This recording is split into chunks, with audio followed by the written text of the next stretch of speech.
자영업자가 100만 원 벌 때 빚은 343만 원이라는 부채 비율 343%는 자영업자의 비명입니다.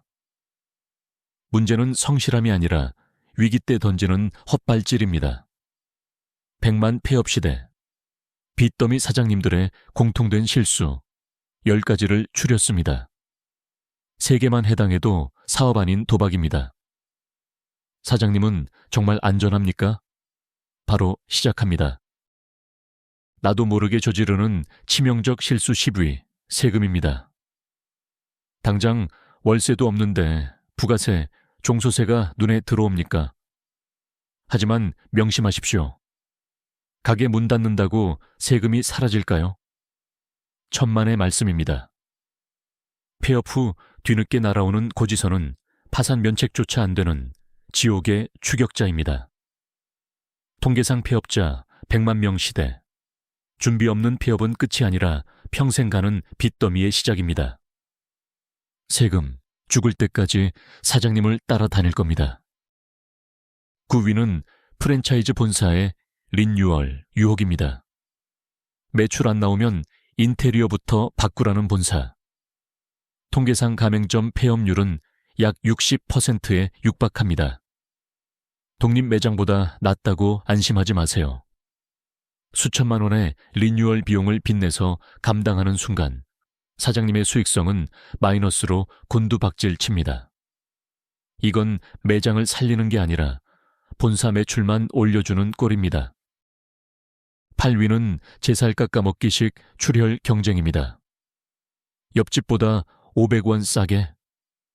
최근 소상공인 평균 영업이익률은 5% 미만으로 떨어졌습니다. 1만 원 팔아 500원 남기기도 힘든데 여기서 할인을 더 한다고요? 이건 손님을 모으는 게 아니라 팔수록 손해보는 자발적 파산입니다. 몸만 축나고 통장은 비어가는 악순환의 시작입니다. 7위, 가족의 미래까지 베팅합니다. 전세금, 부모님, 노후 자금. 여기에 손대는 순간 이건 사업이 아니라 비극입니다. 현재 개인 사업자 대출 보유자 6명 중 1명은 약 1억 원의 빚을 안은 채 폐업 상태에 놓여 있습니다. 사업 실패가 가게 전체에 파멸로 이어지는 수치입니다. 내 가게를 위해 가족의 삶까지 도박판에 올리지 마십시오. 벼랑 끝 자영업자가 보이는 치명적 실수 6위는 버티면 이긴다는 근거 없는 낙관입니다. 실제로 82%의 사업 실패가 현금 흐름, 관리 부실에서 시작됩니다.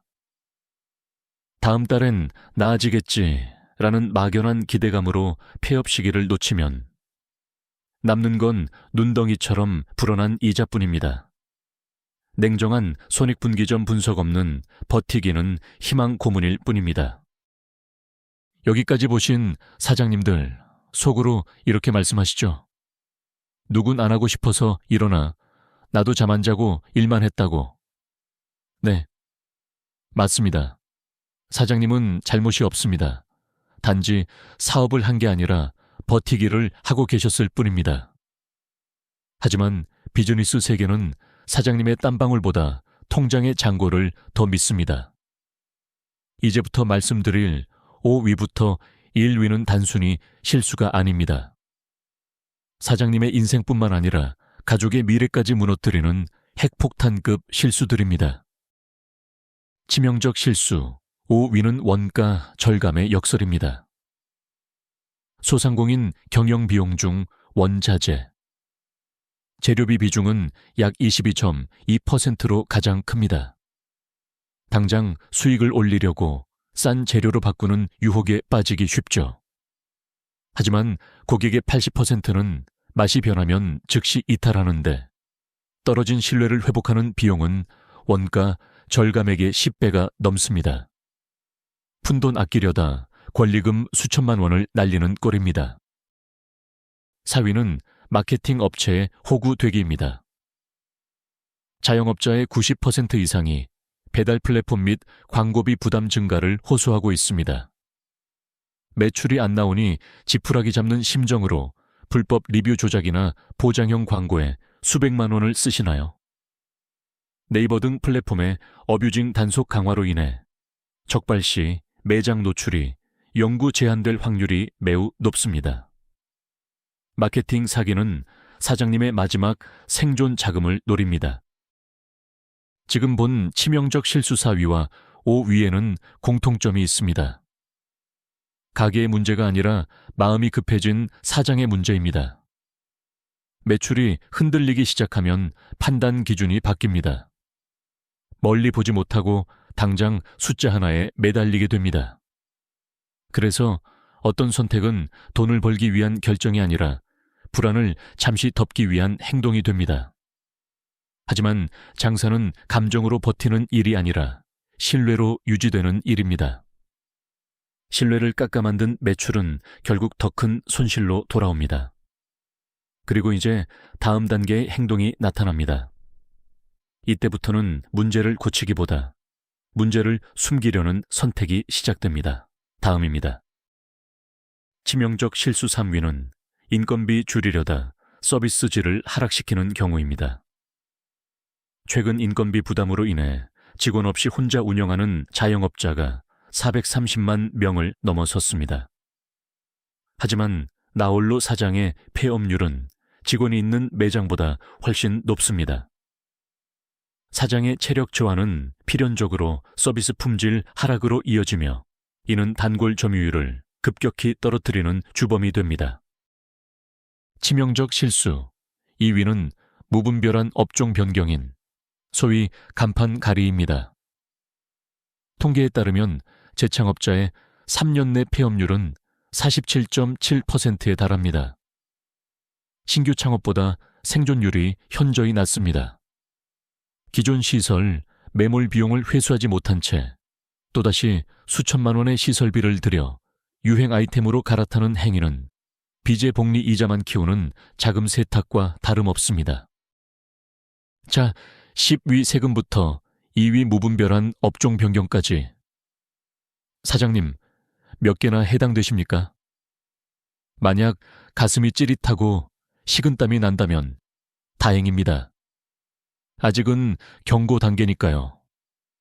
여기까지는 가게가 망하는 수준이지만 지금 말씀드릴 이것은 사장님의 인생 전체를 파괴할 수도 있습니다. 앞서 말한 9가지 실수를 다 합쳐도 이 마지막 한 방에 파괴력을 따라올 수 없습니다. 이건 단순한 경영 실수가 아닙니다. 사장님과 가족을 평생 빠져나올 수 없는 빚의 수렁으로 밀어넣는 사형 선고입니다. 자영업자 100만 폐업 시대, 가장 많은 사장님들이 마지막 순간에 선택하는 최악의 파멸 시나리오 1위 공개합니다. 벼랑 끝 자영업자들이 보이는 치명적 실수 1위는 공포의 대출 돌려막기입니다.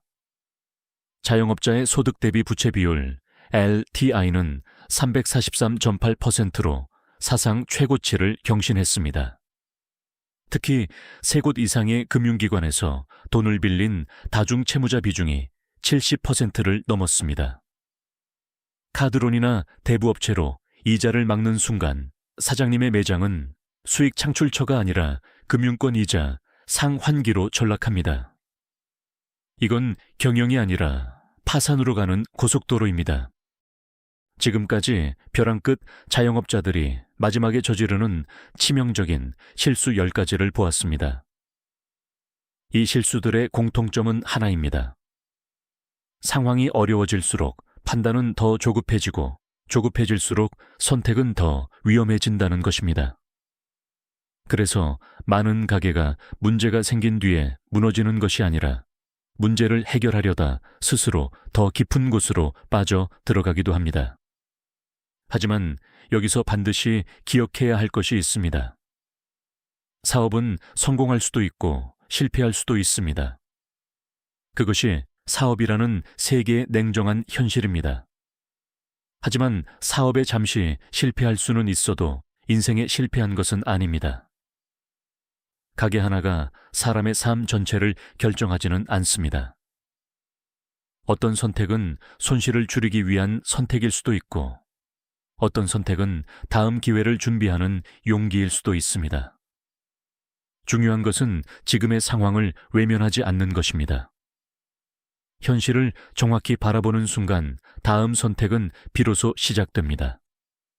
그리고 그 선택이 여러분의 삶에서 또 다른 길을 열어줄 수도 있습니다.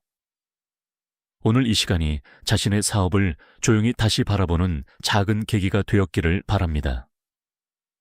그리고 어떤 상황에서도 이 한 가지는 잊지 마십시오.